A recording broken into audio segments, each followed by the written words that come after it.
Hello and welcome to another edition of Cherwell Service Management Tips and How-Tos from Beyond 20.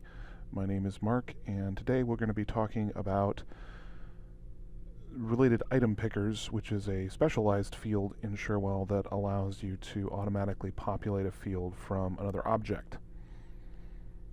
First thing we need to do is go ahead and open or create a new blueprint from our orange pill. And what you'll see here is your list of objects. What I'm going to use today is the incident object. It has a very useful related item picker built into it out of the box, and we'll go ahead and use that one as an example today. So the first thing I want to do is I want to edit my form. And what you'll see here is the requester field has a special field here with a couple of small buttons on the right side. We call this a related item picker. And you can add one of these to any form by going to the left side under the controls, down to the special controls and expanding that. And you'll see right here the related item picker selection. And you can just drag that onto the form and it will add one to your form. Now let's talk a little bit about what the related item picker can do. The related item picker is essentially built to allow you to pull in additional data from some related object. In this case, the requester is a name that comes from the customer internal table out of the box in Cherwell, and there is a relationship between incident and customer. Let's take a look at that relationship real quick. We do that by simply coming up here to the toolbar and selecting the relationship icon. Looks like a little flowchart.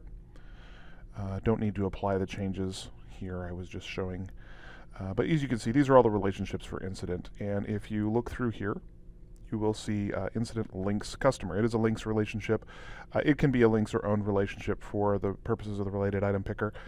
In this case, we're using links because we're building a link back and forth between the customer and the incident, rather than creating new customer objects from the incident, which would be more of an owns type relationship.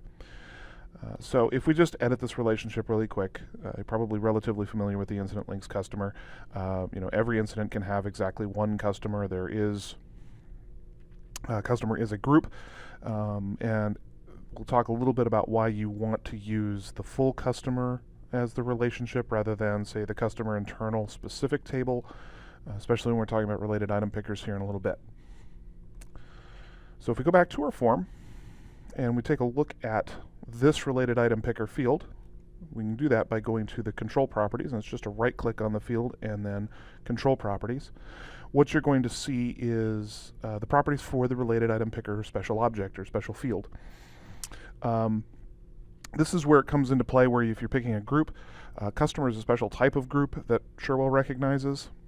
So we can actually use customer as the selector type. List of values would be for almost any other kind of table, unless, again, it's a CI or one of the CMDB tables. Again, then you would want to use, say, an incident links configuration item rather than one of the specific configuration item group members. Next thing down is to pick the relationship. In this case, it will actually narrow it down to the relationship that meets the selector type. So in this case, incident links customer. The next field, or the next item down, is store display text in field. Now this is where some confusion sometimes comes in.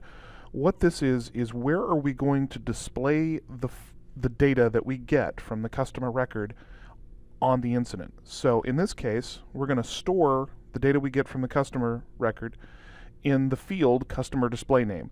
Now when they say display text, what that really means is actually the public ID of the record.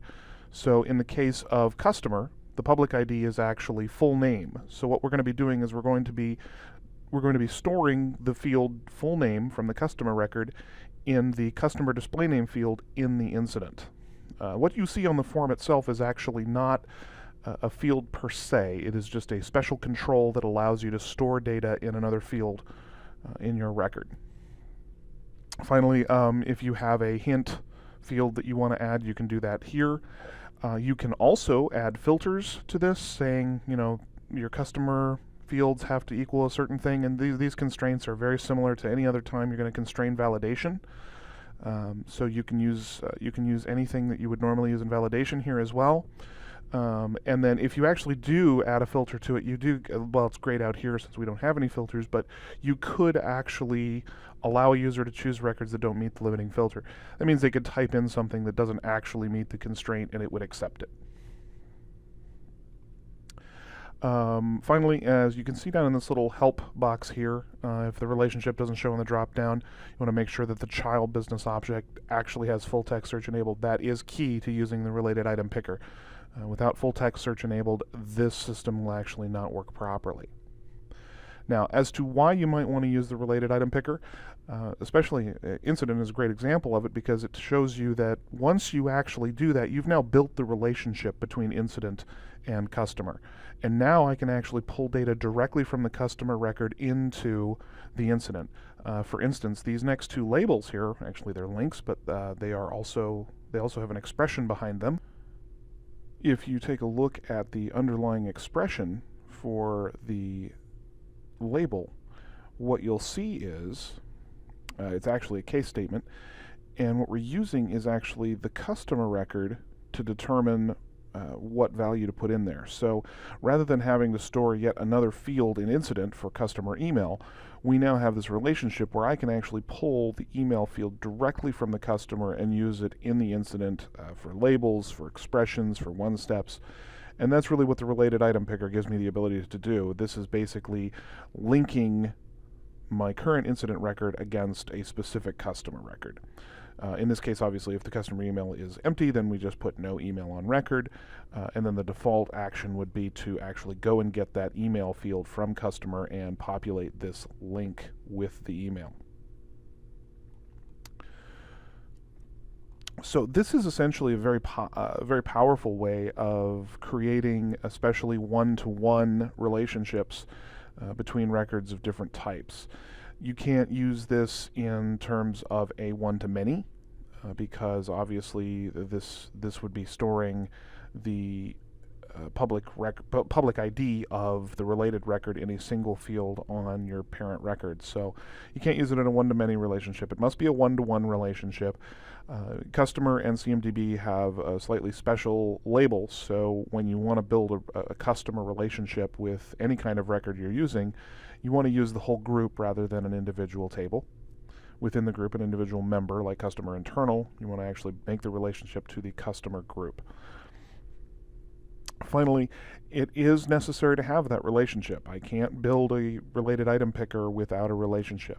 I do have a separate video on how to select from another table when you have more than 200 entries, which keeps validation drop-downs are limited to 200 entries.